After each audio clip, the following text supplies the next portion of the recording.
Feliz sábado. Gloria a Dios. Qué lindo es estar delante de la presencia de un Dios santo, ¿verdad? ¿Cuántos están gozosos en esta mañana? Ese es el único propósito por el cual venimos a la casa de Dios, para estar gozosos, para estar contentos, alegres, regocijantes por todas las bendiciones que Dios nos da constantemente. Decimos amén por eso. Dios es bueno. Todo el tiempo. Amén, amén. Eso es un concepto que nosotros, las criaturas que vivimos en este mundo caído, nunca podemos olvidar de que Dios siempre es bueno y que quiere lo mejor para cada uno de nosotros. ¿Estamos de acuerdo? Amén, gloria a Dios. Quiero hacerle una invitación en esta mañana a cada uno de ustedes. Y para esa invitación quiero que por favor, si no es mucha molestia, todos se pongan de pies, todos se pongan de pies. Y por favor, vamos a repetir juntamente conmigo. Yo digo y ustedes repiten. Y lo que yo digo quiero que se le entre en sus mentes y se le albergue y se le atesore en su corazón. Y que ese sea la guía, de aquí en adelante ese sea la guía que nos lleve a nosotros hacia la Canaán celestial. Si nosotros mantenemos estas palabras en nuestros corazones, yo estoy completamente convencido de que el Señor va a hacer realidad en nosotros sus propósitos. Empiezo. Señor, ayúdame a ser un canal de esperanza a todo aquel que se acerca a mí. Un canal de aliento y bendición a todos. Y sobre todo un instrumento para salvación. En el poderoso nombre de Cristo Jesús. Amén. Oremos. Amante Padre, te damos gracias porque tú eres un Dios que te preocupa por cada uno de nosotros. Tú eres un Dios que nos ha llamado con un propósito en este mundo. Y el propósito es que seamos un canal de bendición y de esperanza a todas las personas que se allegan a nosotros. Que nosotros seamos un instrumento en tus manos para decirle al mundo que la única esperanza es Cristo Jesús. Y eso, Señor, queremos que tú lo atesores en nuestros corazones, para que podamos vivir para tu gloria y tu honra, siempre anunciando las buenas nuevas de salvación. En el nombre de Jesús. Amén. Pueden sentarse, gracias hermanos. Qué bueno que vino a la casa del Señor, a la iglesia de Leyland. O que vinimos, porque yo también vine. Gracias a mi esposita. Nosotros tenemos un verdadero propósito al venir a la casa de Dios. Y yo quiero en el nombre de Jesús que ese propósito se haga realidad en tu vida en esta mañana. Que nunca te vayas como viniste. Bueno, si viniste contento, no quiero que te vayas solamente contento, quiero que te vayas doblemente contento. Si viniste triste, esa tristeza quiero que se transforme en alegría, porque ha estado delante de la presencia del Todopoderoso. Delante de la presencia de aquel que nosotros tenemos que quitar nuestros calzados, las escorias de nuestros corazones para que podamos estar delante de su presencia. Un Dios santo, un Dios puro, un Dios bueno y un Dios que quiere lo mejor para nosotros y para cada uno de nuestra familia. Que tú, donde quiera vayas, le puedas decir a tus amigos, a tus vecinos, a tus familiares, que tú eres una persona que constantemente tiene una conexión con Cristo Jesús. Cuando tenemos conexión con Cristo Jesús, la gente se da cuenta, ¿sí o no? ¿Cuántos están de acuerdo con eso? Cuando tenemos una conexión directamente con Cristo Jesús, la gente se da cuenta. ¿Cómo la gente se da cuenta? Alguien que me diga, ¿cómo la gente se da cuenta cuando una persona tiene una conexión directa con Cristo Jesús? Alguien que me diga, no todo al mismo tiempo. Tu testimonio, o sea, tu testimonio es el ejemplo que tú das, ¿verdad? ¿Qué otra cosa? Tu forma de hablar, tu forma de vestir, hasta tu forma de pensar. Cuando tú dices las ideas, cuando tú hablas y aconsejas y amonestas, la gente se da cuenta, este es un siervo de Dios. ¿Cuántos de los que están aquí quieren ser siervos de Dios? Hermano, si ese no es el propósito de nuestra vida, ser siervo de Dios, estamos perdiendo el tiempo en la iglesia, ¿sí o no? ¿O no estamos perdiendo el tiempo? El propósito de nosotros venir a la iglesia es aprender cuáles son las cosas que Dios quiere enseñarnos para que nosotros podamos ser instrumentos, canales para atraer a otros a Cristo Jesús. ¿Sí? ¿Sí, sí? Amén, gloria a Dios. El tema de esta mañana es un tema que nunca lo he predicado en ninguna otra iglesia. Tampoco lo he predicado aquí. Y es un tema que tiene un título como medio extraño. Porque cuando lo digo, la gente puede, ¿qué es eso? El tema lo he titulado Jonases espirituales. ¿Cómo se llama el tema? Jonases espirituales. Todo lo que está en la Biblia escrito con un propósito. ¿Está de acuerdo usted con eso? En la Biblia no hay nada que se haya escrito que se escribió por al azar. Todo está ahí con un propósito. Todo está ahí porque Dios quiere enseñarnos una lección, ¿verdad que sí? Dios quiere que aprendamos algo. Cuando Cristo vino a la tierra, Él mismo dijo que Él vino para dar ¿qué? Para dar ejemplo. Para que como Él hizo, nosotros también hagamos.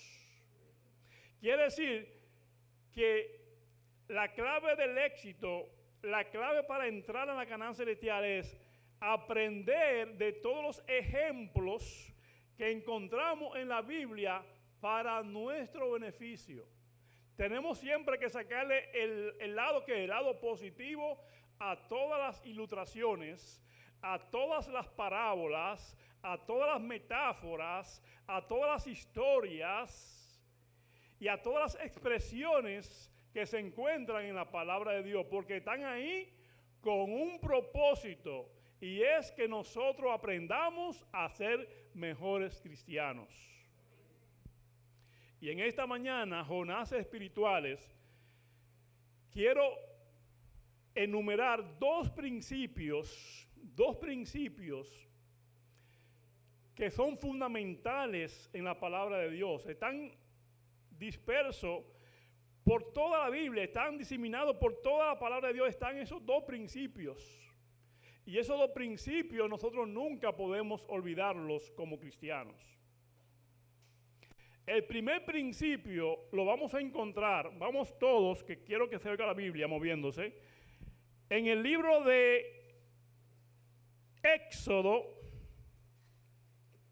En el libro de Éxodo, vamos al libro de Éxodo, Vamos al capítulo 34, Éxodo capítulo 34. Vamos a ese principio que, como dije, es un principio que se encuentra en toda la Biblia. Tú lo puedes encontrar en toda la Biblia en diferentes cosas, historias, expresiones, parábolas. Tú vas a encontrar ese principio bíblico. Éxodo 34, vamos a leer el versículo número 6, de Éxodo 34. Éxodo 34, 36, vamos a leer. Y mientras yo leo, usted va con su vista. Éxodo capítulo 34, 4, versículo 6. Antes de leer el 6, vamos a leer el 5 para ver el contexto. Y Jehová descendió en la nube y estuvo allí con él. ¿Quién es él? Moisés, proclamando el nombre de Jehová. O sea, Jehová bajó a la nube en el monte Sinaí y estuvo con Moisés proclamando el nombre de Jehová. Jehová proclamando su propio nombre. ¿Y qué era lo que él proclamaba? Vamos a ver, ¿qué era lo que proclamaba Jehová? El versículo 6. Y pasando Jehová por delante de Moisés, que es él, proclamó: Jehová, Jehová, fuerte y misericordioso y piadoso, tardo para la ira y grande en misericordia y verdad.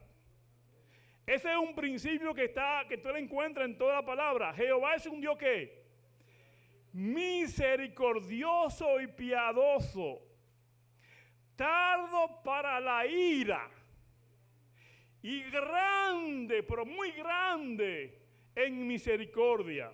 Amén. Y el versículo 7, que guarda misericordia a millares, que perdona la iniquidad y la rebelión y el pecado, y que de ningún modo tendrá por inocente al malvado, que visita la iniquidad de los padres sobre los hijos y de los hijos sobre los padres hasta la tercera y la cuarta generación. Dios es un Dios misericordioso. Repite, Dios es un Dios misericordioso y piadoso, grande o lento para la ira y grande en misericordia. Y es un Dios que perdona ¿qué? Las transgresiones. Es un Dios que perdona toda iniquidad. O sea, esa es la característica de Dios. Misericordioso, piadoso y perdonador. ¿Estamos de acuerdo con esa característica de Dios? ¿Ustedes creen que esa característica define a Dios?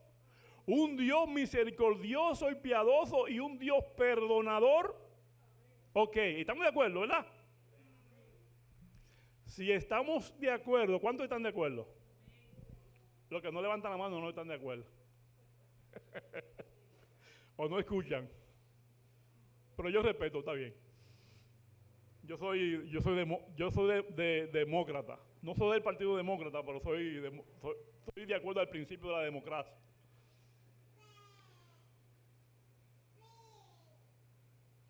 Si Dios es eso, como dice la canción, Dios es eso, un Dios misericordioso, un Dios piadoso y un Dios que perdona la transgresión. Y dice la Biblia que Jesús vino a dar ejemplo. Entonces Jesús es Jehová.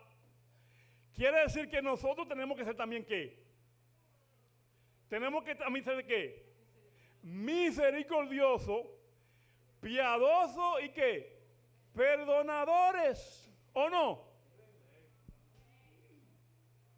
Si Dios es un Dios que tiene esas características y nosotros estamos aquí porque queremos que el Señor nos enseñe, queremos aprender del Señor, queremos aprender de Jehová de los ejércitos, que es Jesús, del Dios de salvación, si queremos aprender, y Jesús vino a dar ejemplo, y de la única manera que podemos salvarnos es siguiendo el ejemplo de Jesús, quiere decir que también nosotros, cuando digan el hermano Pimentel, cuando digan el hermano Jacobo, y cuando digan cada uno de los nombres de ustedes, tienen que decir que usted es un cristiano misericordioso, un cristiano piadoso y un cristiano perdonador. ¿Estamos de acuerdo? Amén. Ese es el primer principio. Vamos ahora al segundo principio. Y ese segundo principio lo encontramos en el libro de Primera de Pedro. Vamos al libro de Primera de Pedro.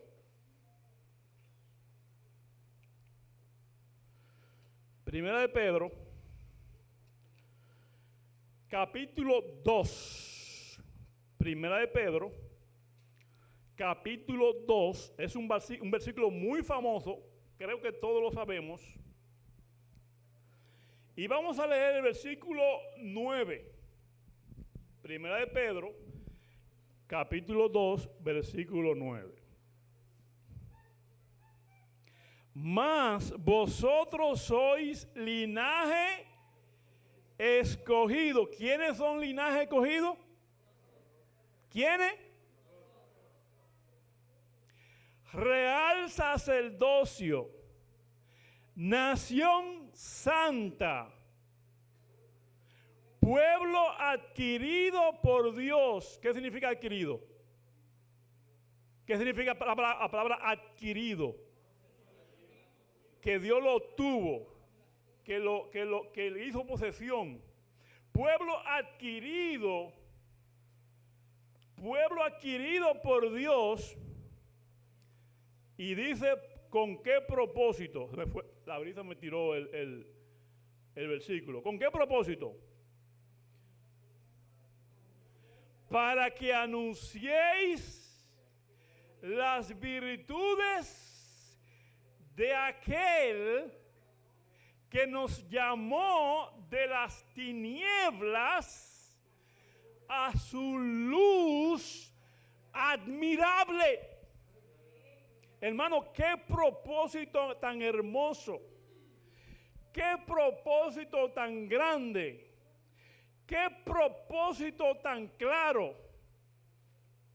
Nosotros que antes no teníamos esperanza, nosotros que antes estábamos en tinieblas, porque ¿quiénes de los que están aquí siempre han estado en la luz?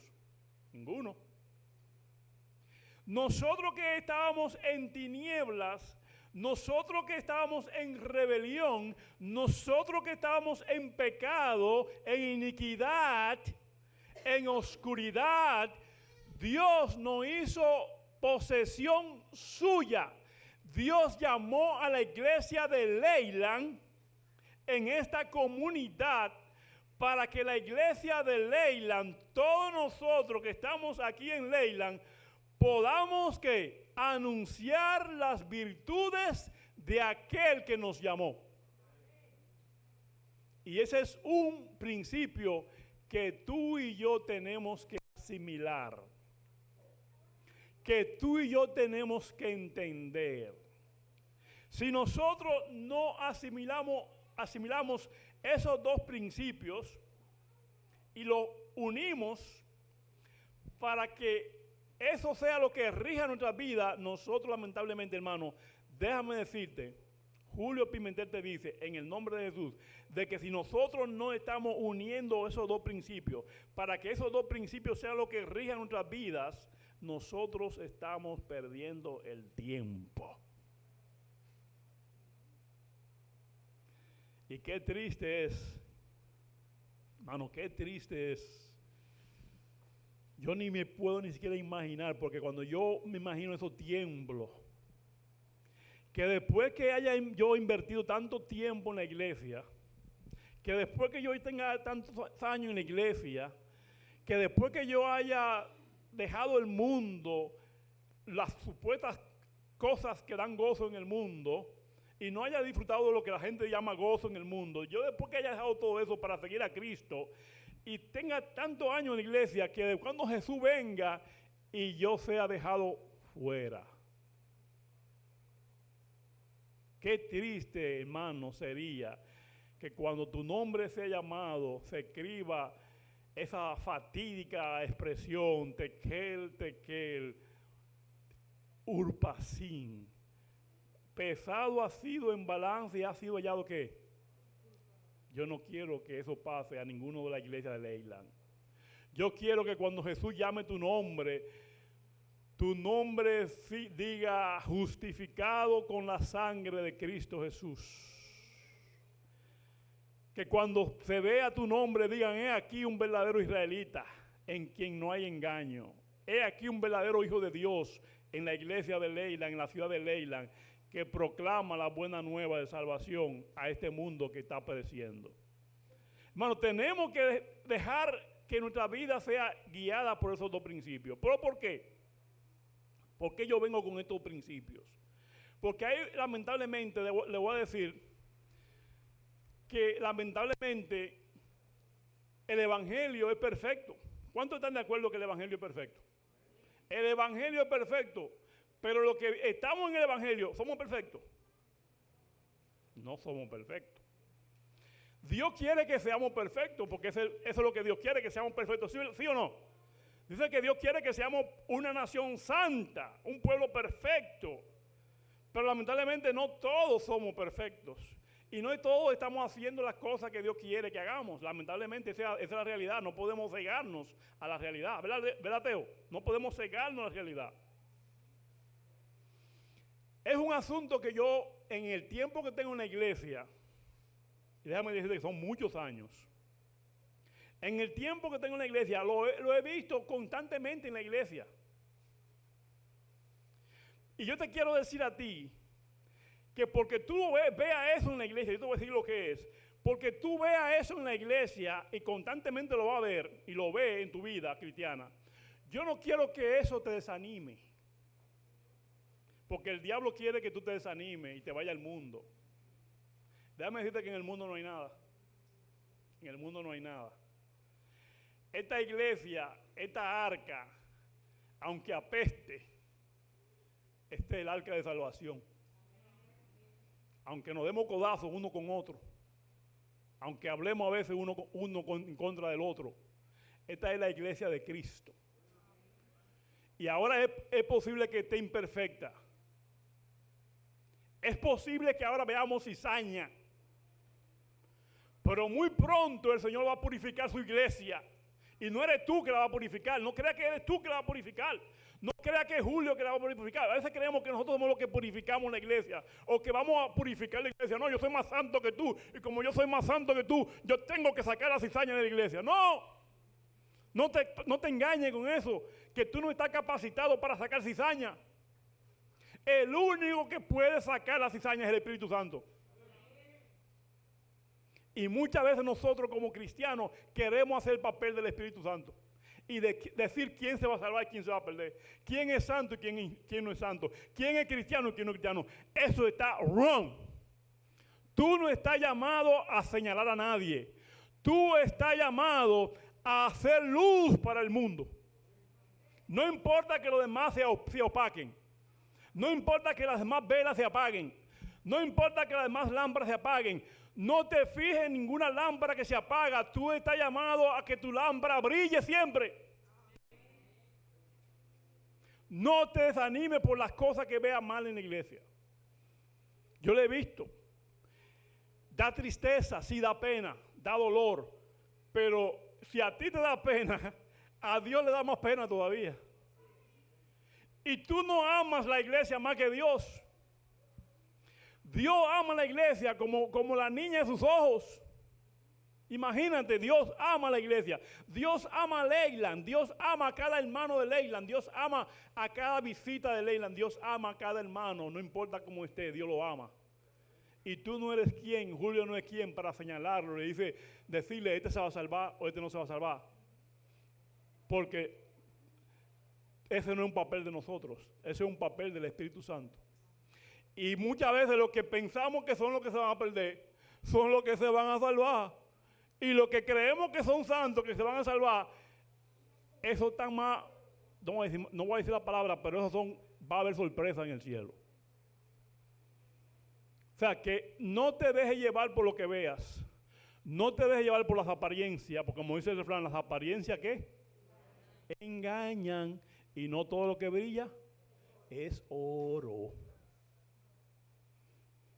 Y la sierva de Dios dice que cuántas estrellas hay en la iglesia que hemos visto que han resplandecido por muchos años y serán tinieblas cuando Jesús venga. Se apagarán y nunca más resplandecerán. Y lo que hemos visto que son piedras de tropiezo en la iglesia por el momento ahora, pero después se convierten en Cristo Jesús, reconocen sus pecados, reconocen su falta y Dios lo transforma y se convierten en un canal de bendición para los demás. Eso es lo que tú y yo tenemos que convertirnos en canales de bendiciones para los demás. ¿Qué es lo que yo he visto en la iglesia que sé que también tú lo has visto? Aquí viene, por eso hablé de los dos principios. Porque esos principios tienen que estar grabados en nuestra mente para cuando veamos eso, nosotros sepamos qué lado coger, por dónde nos vamos a mantener. Porque recuerden, hermano, que la victoria es para los que se mantienen fiel. La victoria es para los que se mantienen fiel. No es un asunto de muchos años, Teo. No es un asunto, es un asunto de resistencia. La carrera no es quien llegue primero. Es posible que tú seas más rápido que yo. Es posible que tú seas una liebre corriendo y que yo sea una tortuga. Como le dice la poesía del cóndor y el caracol. Sube, que todos suben. Aunque sea arrastrando, pero subimos. No es un asunto de cuántos años tenemos en la iglesia. Es un asunto de resistencia. De cuántos resistimos. De cuántos resistimos a los ataques de constantemente el enemigo nos tira.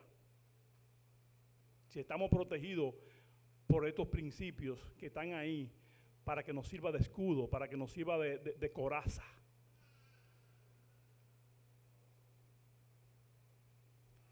Hay un versículo que quiero decir antes de hablar de lo que he visto. Y ese versículo está en el libro de Lucas 5:32. Vayamos a Lucas 5:32. Y se dan cuenta para dónde yo voy. Lucas 5:32. Solamente está en Lucas, el doctor Lucas. En el capítulo 5, en el versículo 32. Si alguien lo tiene, lo puede leer. Lucas 5:32. ¿Qué dice?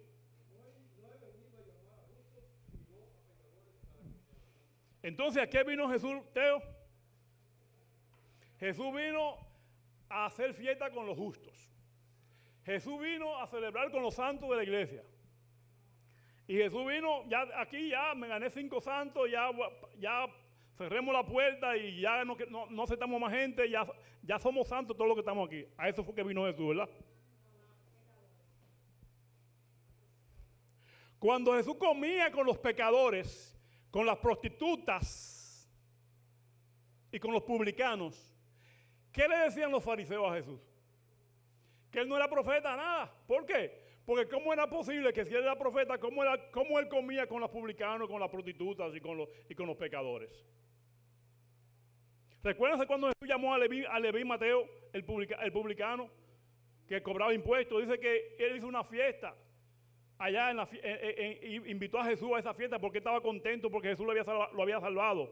Y mientras él estaba contento haciendo fiestas, regocijado por la salvación que Dios le había provisto, los escribas y fariseos estaban como dándole a la muela, dándole a la lengua, criticando que Jesús comía con publicanos, con prostitutas y con pecadores.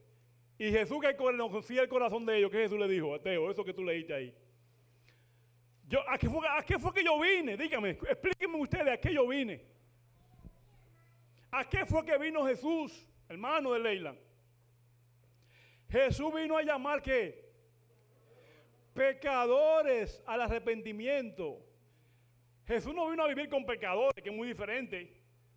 Jesús vino a llamar pecadores, pero cuando Jesús llama pecadores, No es que Jesús está de acuerdo con el pecado. No es que Jesús está de acuerdo con el pecado. Es que Jesús llama a pecadores y le dice, después que lo perdona, vete y no peques más. Pero Jesús lo atesora. Jesús lo para. Y Jesús celebra cuando un pecador se arrepiente. En el libro de Lucas, hay en el capítulo 15, está lo que se le llama, que va con lo que yo estoy hablando, esas famosas parábolas, son 3 parábolas en línea, que resumen mi prédica en esta mañana. Es la parábola del hijo pródigo. ¿Recuerdan ustedes la parábola del hijo pródigo? La parábola de la moneda perdida y la parábola de la oveja perdida. Dice que en esas 3 parábolas, Jesús, cuando se perdió, la primera parábola, cuando se perdió la oveja, ¿qué hizo Jesús? Se puso contento, se puso a hacer fiesta porque se perdió la oveja. Eso fue lo que Jesús hizo, ¿verdad? No, dice que cuando se perdió la oveja, Jesús dejó las 99. ¿Cuántas dejó? Y Jesús dijo, las 99 que estaban seguras, que estaban en el redil, en el aprisco, libre de que el lobo viniera y la atacara. Y fue por los vallados a buscar la ovejita perdida. Y cuando la encontró, dice que Jesús se regocijó, la curó, la puso en sus hombros y la llevó ¿a dónde? La llevó al redil. Y cuando vino al redil, dice que el pastor se alegró con su oveja que se había perdido. ¿Por qué? Porque la rescató de las tinieblas, la rescató de la oscuridad, la rescató del frío, la rescató de su piernita que estaba rotita, se la curó y Jesús la trajo y celebró. Ese es el principio. Cuando tú tienes ese gozo de traer el alma a Cristo, tú te gozas con los redimidos. El hijo pródigo, cuando el hijo pródigo se fue y perdió todo lo que tenía con prostitutas, con sus amigos, que solamente eran amigos por lo que él tenía. Cuando se le acabó todo, él reflexionó y dijo, tantas cosas buenas que tengo en mi casa, ante mi padre. Y se arrepintió y fue ante su padre y le pidió perdón. ¿Y qué hizo el padre? Lo rechazó. Vete para allá, sin vergüenza. Eso fue lo que el padre hizo, ¿verdad? No, dice que el padre lo estaba esperando. El padre lo agarró, lo abrazó, le puso un anillo, le puso el mejor vestido, mató el mejor becerro y hizo ¿qué? Hizo fiesta. Cuando la mujer de las 10 dracmas, de las 10 monedas, dice que perdió una moneda. Tenía 10 y perdió una. Y ella dijo, pero como tengo 10, me quedan 9. ¿Qué voy a hacer yo con una monedita? Eso no es nada. Eso fue lo que dijo, ¿verdad? No, dice que ella barrió todo el room, barrió todo el cuarto, buscó con su lámpara hasta que encontró su monedita. Porque no eran 10, no eran 9, eran 10. Y para ella era muy significativa una dracma. Quiere decir, hermano, que cuando en esos 3 ejemplos que vemos que cada vez que se perdía algo, se buscaba, el primer principio se buscaba, y cuando se buscaba, había ¿qué? Había regocijo. Pero no en todo había regocijo. Dice que cuando un pecador se arrepiente, dice que en el cielo, hermano, cuando un pecador se arrepiente, hay fiesta en el cielo. ¿Qué hay en el cielo, hermano? Fiesta. Hay un festín en el cielo cuando un pecador se arrepiente. Imagínense, si cuando un pecador se arrepiente hay fiesta, imagínense que 10,000 pecadores. Eso es una fiesta constante, Teo. Fiesta hasta la eternidad. ¿Por qué? Porque no es un pecador que se está arrepintiendo, hermano, son miles, millones de pecadores. Pero déjame decirte que Dios es un Dios tan misericordioso y tan piadoso y tan perdonador que aunque sea por una sola oveja, aunque sea por Julio Pimentel, Dios hubiera dado su vida. Aunque sea por ti solo, mi hermano, aunque sea por ti, aunque sea por ti, aunque sea por ti, aunque sea por ti. Dios por ti solo hubiera dado su vida para venir a rescatarlo. Y por ti solo hubiera visto fiesta en el cielo. Eso no es un Dios maravilloso. Ese es un Dios que yo quiero servir porque es un Dios que se goza cuando yo encuentro salvación. Pero hay uno que no se goza, porque el asunto no todo es perfecto. Dios en el cielo se goza, pero no todos se gozan. ¿Quién no se goza cuando tú te arrepientes? Cuando tú te arrepientes, en el cielo hay gozo. En la iglesia hay mucho gozo. Y cuando digo mucho gozo, porque no todo es gozo. En la iglesia hay gozo, pero hay uno que no se goza. ¿Y ese uno quién es? El diablo. Y perdóname que te voy a decir eso. No te lo digo en particular a ti, pero eso es lo que muchas veces encontramos en la iglesia. Porque la iglesia no es perfecta. Si fuera perfecta ya estuviera en el cielo. El mismo Jesús dijo, no todos los que están aquí son santos. ¿A quién Jesús le dijo eso? A los discípulos, ¿dónde? En la Santa Cena. No todos los que están aquí son limpios. Hay uno que es ¿qué? Hay uno que es diablo. Y yo no quiero que te ofenda, pero no todos se gozan. O todos se gozan. En la parábola de el hijo pródigo, ¿quién usted cree que está más perdido? ¿El hijo pródigo o el hermano mayor? Esa parábola no debería llamarse el hijo pródigo, debería llamarse el hermano mayor. Porque esa parábola estaba más perdido, el hermano mayor estaba más perdido que el hijo pródigo. ¿Por qué en esa parábola podemos ver lo que yo le quiero expresar en esta mañana? Que cuando el hijo pródigo vino a la casa, y la casa es la iglesia, cuando el padre que constantemente estaba afuera, cogiendo sereno, sufriendo por su hijo que estaba afuera, que estaba perdido allá, que estaba muerto, como lo describe la Biblia, estaba muerto en pecado. El padre constantemente, 24 horas estaba el día watching, esperando a su hijo. Y cuando lo vio, dice que él se gozó y lo reconoció a leguas, a kilómetros lo reconoció. Ese es mi hijo que viene ahí, papá. Y dice que se alegró y corrió y abrazó a su hijo, hediondo a puerco. Lo abrazó.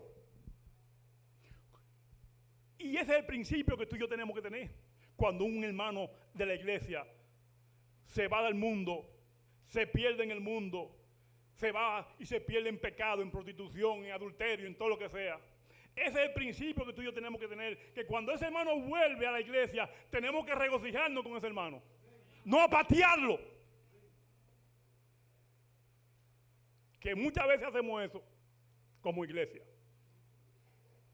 Rechazamos al pecador porque creemos que somos santos. Y en vez de darle la bienvenida y celebrar con el hermano que se ha arrepentido, hacemos cosas para que se vaya de la iglesia. Y si tú estás haciendo eso, tú eres un Judas espiritual, un Jonás espiritual.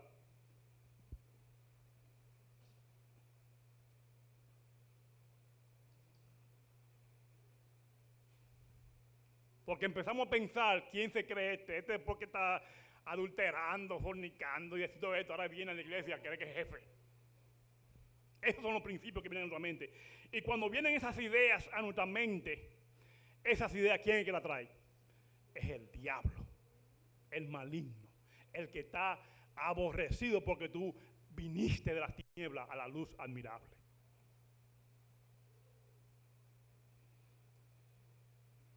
Jonás, Dios lo mandó ¿a qué? A Nínive. ¿Por qué Dios llamó a Jonás para que fuera a Nínive? ¿Quién es Jonás? ¿A quién representa Jonás? Jonás te representa a ti y a mí, ¿o no? ¿Para qué Dios te llamó a ti? ¿Para qué Dios me llamó a mí? Para convertirme en Jonás, ¿sí o no? para que yo fuera a dónde, a Nínive. ¿Quién es Nínive? El Nínive es el mundo. Nínive representa al hermano que ha caído en pecado. Nínive representa al hermano que está triste porque falló. Y muchas veces la tristeza o las murmuraciones no lo dejan levantarse. Y tú que eres Jonás, has sido llamado para que vaya a Nínive. Pero ¿cuál fue la primera reacción de Jonás? Jonás era profeta. ¿Qué ustedes creen? ¿Jonás era profeta? ¿Quién ustedes creen que estaba más salvo? ¿Jonás o Nínive? ¿Quién estaba más salvo? ¿Jonás o Nínive? Yo, Julio Pimentel, creo que Jonás estaba más perdido que Nínive. Y Jonás era profeta. Jonás representa al hermano que se cree justo. Jonás representa al hermano que se cree perfecto. Jonás representa al hermano que cree que nunca peca. Jonás representa al hermano que cree que es intachable. Pero déjame decirte que no hay nadie intachable. El único justo es Dios. Y recuerda que con la misma medida que tú mides, con esa medida te van a medir. Que lo que le pasó al hermano te puede pasar a ti, que te cree tan justo. Jonás fue enviado a Nínive. ¿Saben por qué Jonás no fue a Nínive? ¿Por qué ustedes creen que Jonás no fue a Nínive? ¿Por qué Jonás no fue a Nínive? Hermano, en Nínive, la Biblia la describe como una ciudad grande. 3 días de camino. Era una ciudad inmensa, hermano. Y Nínive era un centro de prostitución. La sangre corría por Nínive. Eran pecadores a la máxima expresión. Tú no te podías meter en Nínive. Eso no era fácil vivir en Nínive. Era una ciudad corrupta. Eran gente pecadores hasta el cielo. Había llegado ya el colmo de la ira de Dios para contra Nínive. Y Dios, porque Dios que es un Dios misericordioso y piadoso, ¿y qué más? Y perdonador. Dios, como su principio lo dice, Dios no podía destruir a Nínive sin antes cumplir con lo que es su carácter. Un Dios misericordioso, piadoso y perdonador. Dios le dio una oportunidad a Nínive, ¿sí o no? Dios nos da oportunidades a nosotros, todos, no importa los pecadores que seamos, Dios nos da una oportunidad. ¿Por qué? Porque Dios, antes de juzgar, Dios primero da oportunidades. Antes de Dios hacer un juicio, Dios te juzga y te da la oportunidad de que tú te arrepientas. Jonás no fue a Nínive porque Jonás decía en su mente. Jonás conocía que Dios era misericordioso. Jonás conocía que Dios era piadoso, sí. Y lo dice, usted lee Jonás capítulo 4. En Jonás capítulo 4 dice que después que pasó lo que pasó, porque ustedes saben la historia y no tengo tiempo para contar la historia, todo el mundo la sabe, lo que le pasó a Jonás. Se fue, lo tiraron al mar, un pez lo tragó, duró 3 días en el vientre de la ballena y la ballena lo vomitó ¿dónde? En Nínive. Lo llevó express para Nínive. Un submarino, lo llevó a Nínive y ahí lo vomitó y ahí salió. Jonás apareció en Nínive. Porque cuando Dios tiene un propósito, tenemos que ponernos en los propósitos de Dios. Porque Dios cumple su propósito, quiera tú o no quieras. Y si tú no te quieres dejar usar para que Dios te use como propósito, Dios va a usar a otra persona. Porque nadie es indispensable. Todos somos necesarios, pero nadie es indispensable. Jonás fue a Nínive, predicó en Nínive. 180,000 personas habían en Nínive. ¿Cuántas? 180,000 personas. Y la Biblia dice, gloria a Dios, gloria al nombre de Jesús, que cuando Jonás predicó en Nínive, diciéndole el mensaje de que en 40 días iba a ser Nínive destruido, dice que desde el mayor hasta el menor se arrepintió. Gloria a Dios. ¿Qué hermano? ¿Qué gozo había en el cielo cuando 180,000 pecadores se arrepintieron? Había fiesta, ¿sí o no? En el cielo había fiesta porque la ciudad de Nínive, completamente desde el rey, todos se pusieron en ayuna y pidieron perdón. Y Dios, que es que misericordioso, piadoso y perdonador. Dios lo perdonó, ¿sí o no? Dios lo perdonó. 180,000 almas se arrepintieron y encontraron el gozo de la salvación. ¿Y hubo fiesta dónde? ¿Dónde hubo fiesta? En el cielo y en la tierra. Pero todos celebraron. Todos celebraron. ¿Quién no celebró? ¿Y quién era el primero que tenía que celebrar? Hermano, de Leyland. ¿Quién era el primero que tenía que celebrar? El primero que tenía que celebrar era Jonás. El primero que tenía que celebrar era la iglesia de Leyland, que es Jonás. Y el que tenía que celebrar no celebró. ¿Por qué? Porque Dios perdonó a unos pecadores empedernidos que no según Jonás, no merecían perdón. O sea, ahora nosotros estamos haciendo el papel del Espíritu Santo y determinando quién merece perdón y quién no merece perdón. Eso fue lo que hizo Jonás, ¿sí o no? Jonás le está diciendo a Dios, que sabía que era un Dios misericordioso y piadoso y perdonador. Jonás le está diciendo a Dios que él estaba equivocado, ¿o no? Digo, tú, Dios, Jehová, tú estás equivocado. ¿Por qué? Porque tú no tenías derecho a perdonar a Nínive. O sea, yo soy más grande que tú y yo determino quién se salva y quién se pierde. Eso fue lo que Jonás dijo. Porque la Biblia dice que Jonás se llenó de ¿qué? De ira. Y no era una ira santa. No era una ira santa. Jonás se llenó de ira. Tanto se llenó de ira que deseaba la muerte. Oye, qué hombre más deprimido. Le vino una depresión que si había en ese tiempo Percocet y todas esas medicinas que dan para la depresión, Jonás se había tomado 5. Porque Jonás quería morir. Porque estaba molesto. Estaba lleno de ira porque Dios había perdonado a Nínive. Cuando Jonás tenía que estar ¿cómo? Gozoso.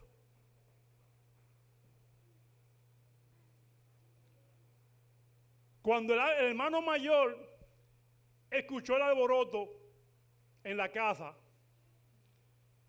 ¿qué dijo el hermano mayor? ¿Y qué es eso que yo oigo por ahí? Los siervos que estaban celebrando, fiestando, gozosos, le dijeron, hay fiesta, porque tu hermano muerto era y ha resucitado. Y tu padre ha hecho un banquete, ha matado el becerro más gordo y ha hecho un festín. Y el hermano, que era el primero en ponerse ¿qué? El hermano era el primero que tenía que estar ¿cómo? Alegre, feliz. Porque su hermano había regresado. Pero su hermano se llenó de ¿qué? Se llenó de ira. Y empezó a reclamarle, oye bien, empezó a reclamarle a su padre. Ahora a decirle al padre qué él tenía que hacer con sus bienes. ¿De quién eran los bienes? ¿Del padre o del hijo? Los bienes eran del padre. ¿Quién dispone de los bienes? El padre. Y el padre hace lo que él quiera con sus bienes. Pero el hijo ahora estaba molesto, lleno de ira, reclamándole al padre, porque el padre ¿qué? Misericordioso, piadoso y lleno de perdón, reclamándole al padre que por qué le hace fiesta a ese sinvergüenza.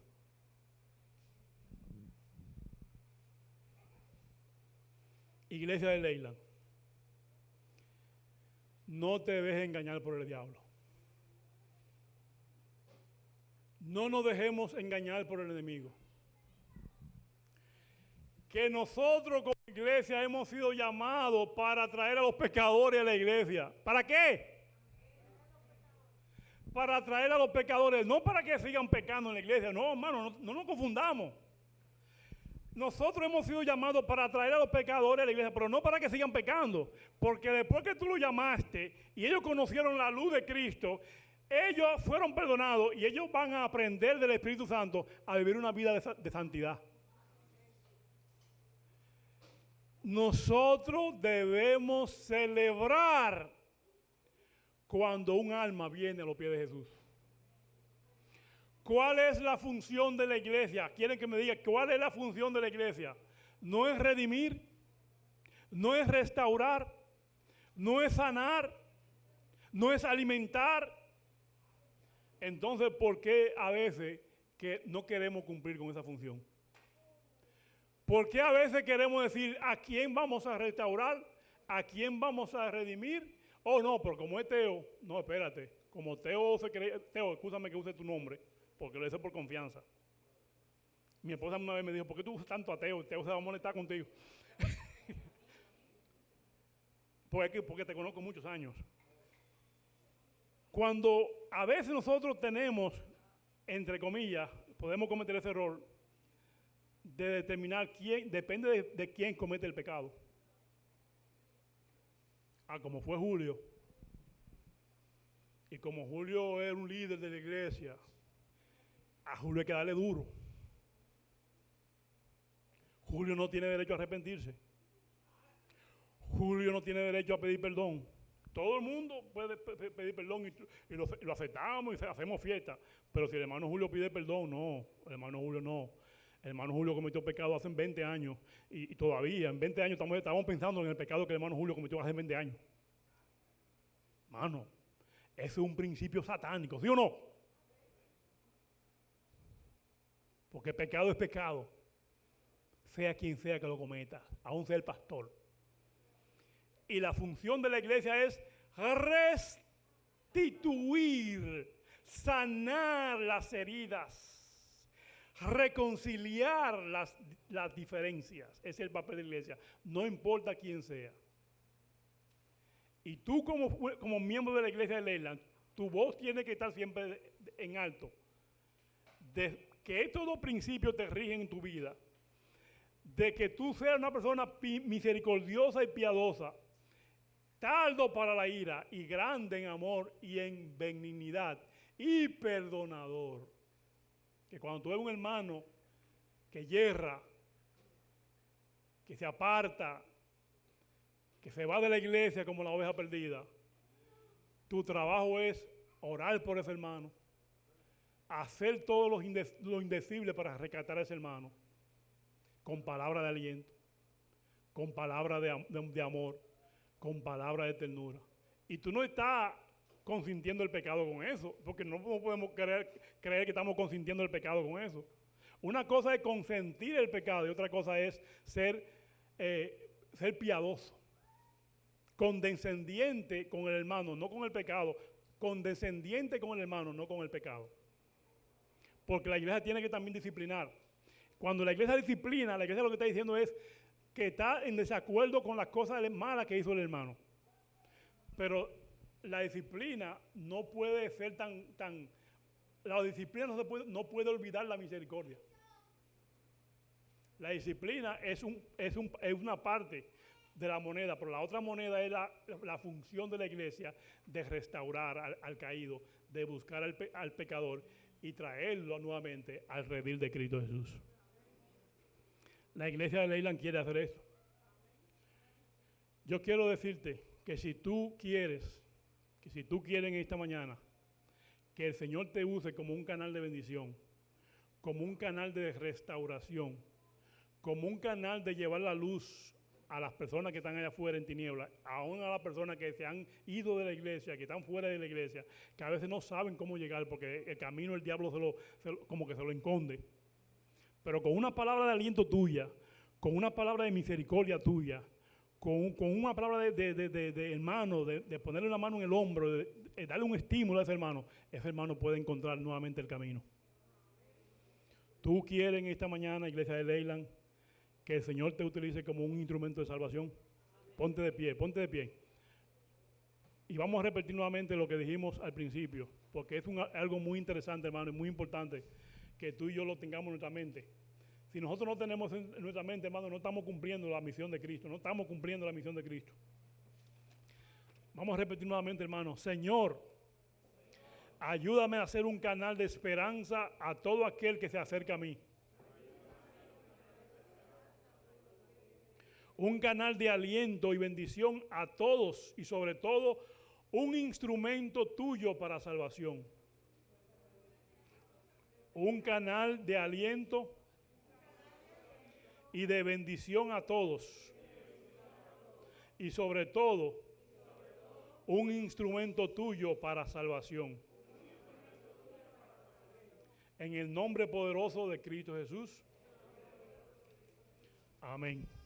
Si tú te metes eso en la cabeza, si nosotros introducimos eso en la cabeza y le pedimos al Espíritu Santo que lo grabe en nuestra mente, nunca vamos a olvidar estos dos principios. De que hemos sido llamados para traer a otros a los pies de Jesús. Y cuando traemos a otros a los pies de Jesús, el instinto automático que debe salir es el gozo. Es el gozo. Porque en el cielo el primer instinto que hay es el gozo. Y los hermanos que estamos aspirando al cielo, futuros ángeles, porque somos futuros ángeles, tenemos que practicar aquí en la tierra lo que vamos a hacer en el cielo. Y si en el cielo vamos a hacer gozo eterno, un gozo santo, un gozo para siempre, entonces tenemos que empezar a practicarlo aquí en la tierra, haciendo estas cosas que Dios quiere que seamos, instrumentos de salvación a un mundo que perece en pecado. Dios bendiga a la iglesia de Leyland, Dios guarde a la iglesia de Leyland, y Dios siempre pueda hacer realidad estos propósitos en cada uno de nosotros. Vamos a orar. Pero antes de orar, yo quiero que cantemos nuevamente ese himno que cantamos al principio, pero que lo cantemos con mucho gozo, con mucho ánimo, con mucho aliento, que le digamos al mundo de que estamos comprendiendo eso, que en nuestra vida hay eso, gozo. Porque cuando a veces cantamos, gozo hay en mi alma, parece como un gozo como anémico, un gozo como que tiene hambre. No, hermano, cuando usted canta con gozo, tiene que decir, gran gozo hay en mi alma hoy. O sea, tiene que expresarlo con su corazón, que hay gozo. Amén. Vamos a cantar todo ese himno maravilloso. Gran gozo hay en mi alma hoy, Jesús conmigo está. Contento con su amor estoy, y dulce paz me da. Brilla el sol de Cristo en mi alma, cada día voy feliz así. Su faz radiante a contemplar, cuánto gozo siento en mí.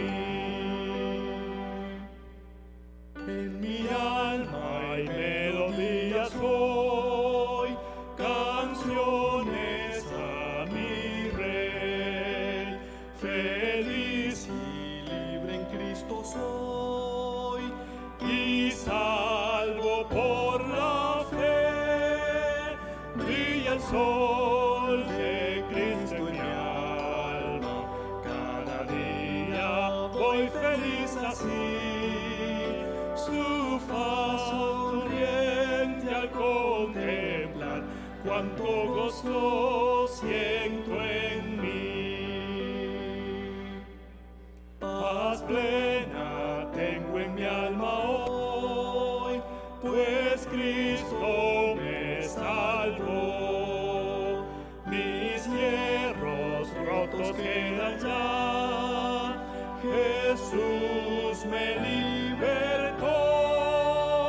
Brilla el sol de Cristo en mi alma, cada día voy feliz así. Su faz sonriente al contemplar, cuánto gozo siento en mí. En mi alma reina gratitud y lores a Jesús. En su presencia hay virtud, hay gozo en su luz. Brilla el sol de Cristo en mi alma, cada día voy feliz así. Su faz sonriente al contemplar, cuán gozo siento en mí. Amante Padre, gran gozo hay en nuestras vidas hoy, pues Cristo me salvó. Quiero que mi rostro exprese esa felicidad abundante. Quiero que el mundo sepa que Cristo es un Dios amante, que Cristo es un Dios misericordioso, que Cristo es un Dios piadoso, que Cristo es un Dios perdonador y que cuando uno viene a sus pies hay gozo en el cielo, también debe haber gozo en la tierra.